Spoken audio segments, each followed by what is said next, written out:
Where you been? Where you been all my life? Baby, this is sin. The way you look in that light.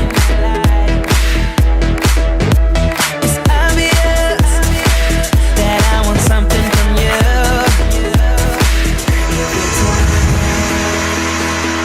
It would bring me to life. I could only imagine what it'd be like. Oh, every time. Bienvenidos al segundo programa de este ciclo de Enfoque de Negocios. Hoy, en primer plano, recorremos la trayectoria de Esteban Mañasco, presidente de Quesos Donatilio. 150 años de tradición quesera. Una historia que se remonta al año 1855, cuando sus ancestros llegaron de Italia. En nuestro segmento Miradas en Conjunto, reflejamos las acciones que está llevando adelante el grupo Pro Asociación Productores Porcinos Tandil, Aportan, quienes se están nucleando con el objetivo de empoderarse y mejorar las condiciones de producción del sector. Y en tema del día, herramientas para emprendedores, te presentamos junto a los profesionales de la Facultad de Ciencias Económicas las enormes posibilidades de las empresas o emprendimientos de aplicar estrategias que consideren tanto los aspectos racionales como los emocionales en temas claves como liderazgo, comunicación y toma de decisiones. Comenzamos así. Auspicia el siguiente bloque. Grupo OSDE.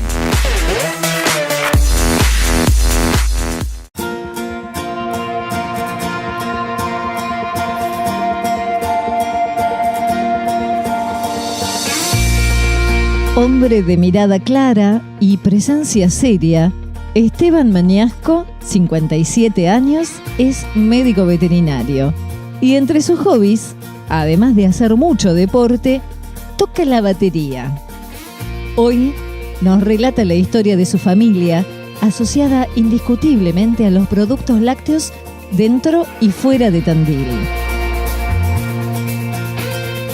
Empezamos acá en Sin Reservas a conversar con Esteban Mañasco y una historia riquísima de Quesos Donatilio que, según reza el eslogan, son 150 años de tradición quesera, ¿no? Pero en realidad muchos más previamente también, ¿no? En realidad sí, el origen de la familia viene del 1855, cuando viene mi bisabuelo con sus hermanos a Argentina. Ellos comienzan con un local de venta de productos de granja en Buenos Aires. Y después empezaron a alquilar fábricas en distintas partes del país hasta llegar a ser una empresa muy grande. Mi bisabuelo con un sobrino, que era Luis Mañasco, que era Luis Mañasco y compañía, la firma. Llegaron a tener, cuando cumplieron el centenario, una empresa que tenía 3.500 empleados, se alquilaba muchísimo campo y tenía fábricas en Tandil, Canals, cerca de Venado Tuerto, por todos lados. Y papá, llega a Tandil justamente en la década del 40 como gerente de la tandilera, de la fábrica de aquí. Que el origen de la tandilera de los ingleses, de la River Plate, Dairy, que era una fábrica de gente de acá de Tandil, que primero la alquilaron y después la compraron. Y papá se queda acá hasta que en la década del 60 él se separa de los primos, le vende la participación y se dedica al campo. Y él siempre insistía con el tema de la leche. Empezamos con un tamo en el año 73 y después él insistía con hacer quesos y en el 91, 92 en el 91 empezamos a hacer la fábrica, un poco por insistencia de él y otros llevados un poco por el tema de la hiperinflación de ese momento, que los tambos se veían muy afectados por el plazo de pago y pensamos que era una forma de defender un poco la producción haciendo quesos y vendiéndolos. Los pagos se atrasaban igual después, pero no fue fácil, pero un poco fue el origen de Donatilio, fue así.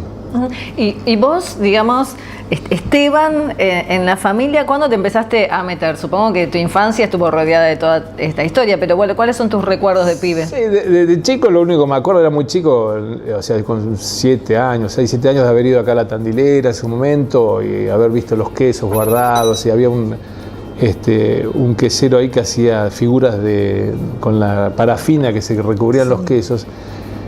Hacían figuras escultóricas y demás que a mí me llamaban la atención. Bueno, y tengo ese recuerdo prácticamente de la fábrica, sí tengo eso, de lo que era la primera etapa de la fábrica. Y bueno, después yo me recibí de veterinario trabajando en el campo y cuando se tomó la decisión de empezar con la fábrica me dijeron hacete cargo y arranqué a la par de mi padre con la fábrica y con el apoyo de Eduardo Michelini, que es otro veterinario que se vino de Buenos Aires a trabajar en la fábrica, estaba igual que yo, no teníamos ni idea. En todos estos años transcurridos, ¿no? ¿Cuáles fueron los mayores desafíos? Si nos ponemos en retrospectiva, digamos, con esos 33 años, ¿qué es lo que se convirtió para vos en un desafío o obstáculos que fueron... Y bueno, fue un aprendizaje desde el primer momento. Tuvimos que arrancar haciendo cursos, viajando bastante, viendo fábricas, armando las fábricas, se cometen muchos errores. Pero el desafío es el de toda empresa familiar, creo, que es ponerse de acuerdo con los hermanos en ciertos momentos, pasar crisis bastante serias como las que hubo en el país. En general en las pymes la plata nunca alcanza y es bastante complicado, pero bueno, es entretenido. Aburrirte no te vas a aburrir seguro. Ese es el desafío, mantenerse entretenido con todos estos avatares. Poniéndole ganas, pasión, tiempo y demás, la cosa va para adelante, con momentos malos, pero en balance es bastante bueno, por suerte, ¿no? Bueno, en estos 150 años de tradición quesera, ¿qué tres términos utilizarías para reflejar la identidad de Quesos Donatilio?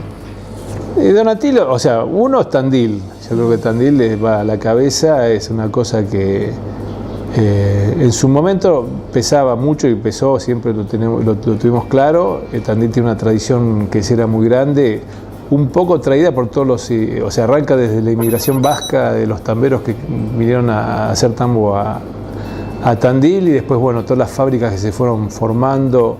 Otra es la tradición familiar, que en su momento, bueno, lo pensamos mucho y nos sirvió para arrancar de nuevo con la etapa esa de quesos. Hoy ya la marca nuestra está más impuesta por su nombre en sí y entonces lo enfocamos más hacia ese lado.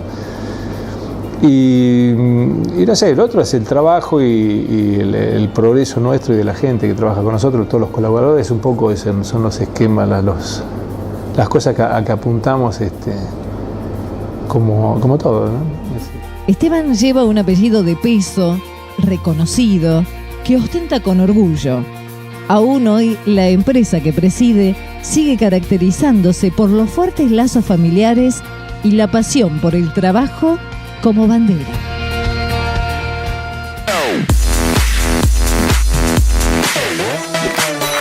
Me contó Carolina que en GIA están ayudando a una empresa que por el crecimiento no conseguía el personal adecuado. Entonces le ayudaron a describir las tareas de los nuevos puestos y a encontrar los perfiles indicados. En el próximo bloque compartimos, en Miradas en Conjunto, un resumen de la jornada sobre triquinosis.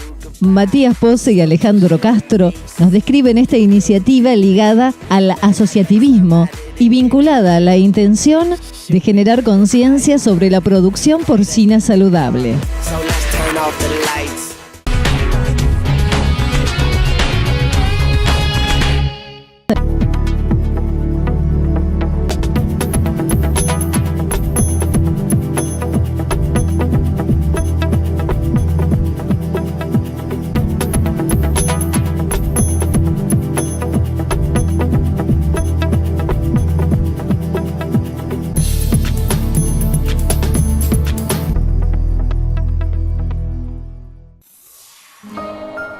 La vida, la solidaridad,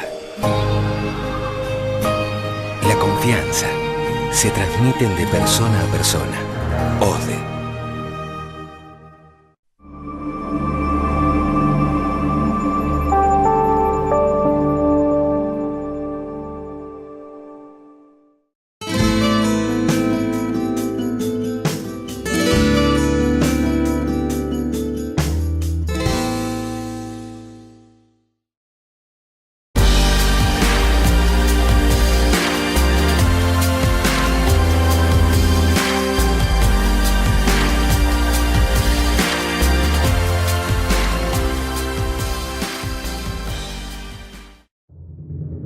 Entendemos que un buen profesional de las ciencias económicas exige el aprendizaje de los fundamentos de las disciplinas de base: administración, economía y contabilidad.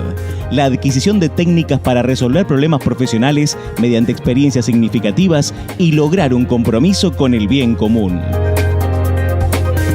Económicas, Unicen.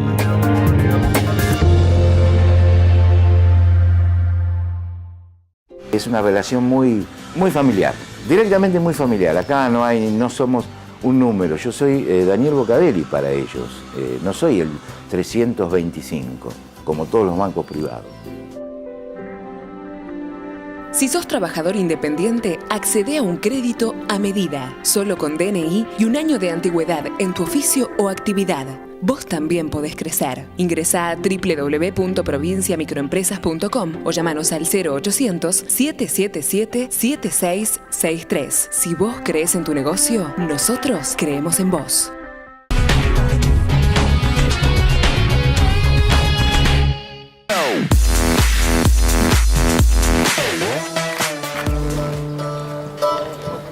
En Miradas en Conjunto, analizamos casos en los cuales la gente se asocia con un mismo objetivo. En este caso, el Grupo Pro Asociación Productores Porcinos Tandil busca fortalecerse como colectivo en función de distintas variables, como la mejora de la calidad de producción, el acceso a programas específicos, el acompañamiento institucional de organismos especializados. En el marco de la jornada sobre triquinosis, importancia en la salud humana y porcina, aprovechamos para conversar con el doctor Fabián Amanto. Con él ahondamos en las características que debe tener una producción porcina saludable. La triquinosis es una zoonosis que afecta al ser humano a partir del consumo de carne de cerdo contaminada y que no está controlada, porque básicamente los controles son muy eficientes y cualquier cerdo que pudiera tener la larva o cualquier otra especie animal, como viste hoy en la jornada que se habló que puede afectar a otras especies, si es controlado los diagnósticos son muy eficientes y realmente se detecta en el animal y no llega a producir brote en humanos. Además existen controles sanitarios continuamente dentro de la granja. Siempre normalmente los productores que participan de este grupo o los productores, normalmente la cantidad de productores de la Argentina tienen controles veterinarios, controles sanitarios.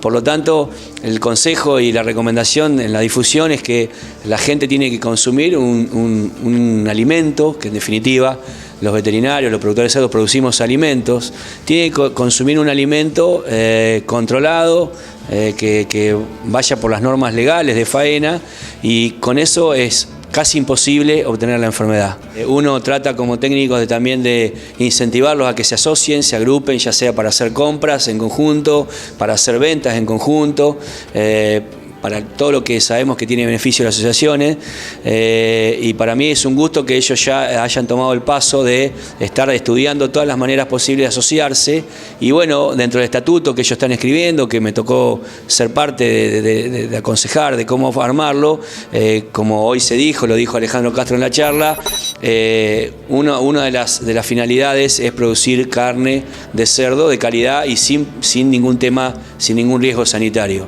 Hoy esto fue un punto de partida, digamos, y yo creo que como también se habló en esta charla, alguno de las autoridades presentes lo dijo, es que cuando las cosas surgen a partir del medio, a partir del productor, ese que incentiva estas cosas, el resto de las entidades nos ponemos a trabajar en función de eso. Así que yo lo veo muy bien y auguro que este grupo continúe adelante, y a partir de esa fuerza yo creo que podemos hacer una producción porcina mejor en Tandil. El porqué de la formación del grupo es una serie de situaciones que se van dando en las reuniones que se realizaban cuando vinieron los núcleos porcinos por parte de la provincia, y donde encontramos una serie de problemáticas en común. Eso hizo que digamos, reunión a reunión nos fuéramos afianzando hasta que en algún momento se tiró la idea de formar una asociación. La asociación tiene como el proyecto ser abierta a cualquier incorporación de productores y no importa el tamaño de los productores, la cantidad de animales no importa. El programa tiene como objeto afianzar y normalizar la actividad. Digamos, uno ya conoce que hay muchos criaderos de cerdo que están en una situación un poco informal, entonces una de las patas más importantes del proyecto provincial es formalizar la actividad. Dentro de ese objetivo es que se le otorgan a productores, a grupos de productores, 10 hembras y un padrillo, 8 toneladas de maíz y un equipo para molienda de grano para hacer el alimento balanceado, y de esa manera arranca cada grupo de productores. Sí, justamente en realidad primero se juntó el municipio con la Universidad Nacional del Centro, y también nosotros por nuestra problemática en común tratamos de unir algunos lugares, por ejemplo en esta jornada con la gente de salud, con la gente de desarrollo económico local y también con la Facultad de Veterinaria. Por delante el potencial que hay es muy importante, y una pregunta que vos hacías, ¿qué cantidad hay de productores? Es una cuenta pendiente porque es el único animal que no está registrado. Si vos tenés vacas, las tenés que tener registradas y saben exactamente la cantidad. El porcino no. En la periurbanidad de las ciudades, tanto sea en Tandil, en Gardey, en Vela, el cerdo consume muchos alimentos que son desperdicios y lo utilizan de esa forma. La idea es no condenarla a esa gente, sino tratar de sumarlos y enseñarles que con algunos cambios en su actitud, por ejemplo la sanidad, la alimentación y eso, pueden ser una producción sustentable económicamente, quizás para su grupo familiar. La problemática más grande para resolver ahora en términos de productores es la parte financiera y puntualmente el alimento balanceado necesario. El 70% del costo de producción es alimento balanceado. Estamos con algunas líneas intentando solucionar eso para el grupo y bueno, para la gente que se quiera sumar también. El primer punto que nosotros tenemos como objetivo es el cuidado de la salud humana con una producción segura, sustentable, donde se puedan trabajar tranquilamente y que la gente pueda consumir alimentos tranquilamente. Nosotros tenemos que pensar que eso que estamos produciendo es comida para la gente, con lo cual tenemos que ser muy responsables. Tenemos varios objetivos. También saber la cantidad de madres que hay, promover la cría y el fomento del ganado porcino, pero siempre en condiciones seguras, sobre todo para la población.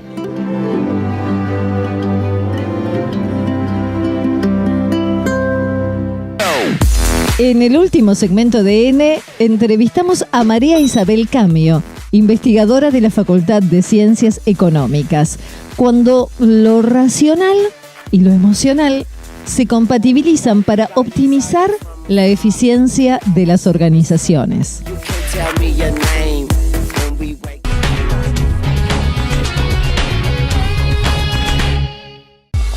G&A, asesoramiento integral en recursos humanos, reclutamiento y selección de personal, complementado con descripción de puestos, clima laboral y promoción de puestos internos. Consúltenos sin compromiso acerca de los servicios que brindamos. G&A, Las Heras 979. Programa Mejora de la Producción Porcina. El municipio de Tandil, a través de la Secretaría de Desarrollo Económico Local y el Ministerio de Asuntos Agrarios de la Provincia de Buenos Aires, junto a la Mesa de Agricultura Familiar y la Facultad de Ciencias Veterinarias. 97 pequeños productores beneficiados, generando más de 1.700 cabezas de cerdo, más de 100.000 kilos de carne, más de 3 millones de pesos, 16 nuevos puestos de trabajo. Secretaría de Desarrollo Económico Local, junto a los productores.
La teoría tradicional siempre se enfocó en pensar al individuo y al individuo en las organizaciones y en las empresas desde el punto de vista racional.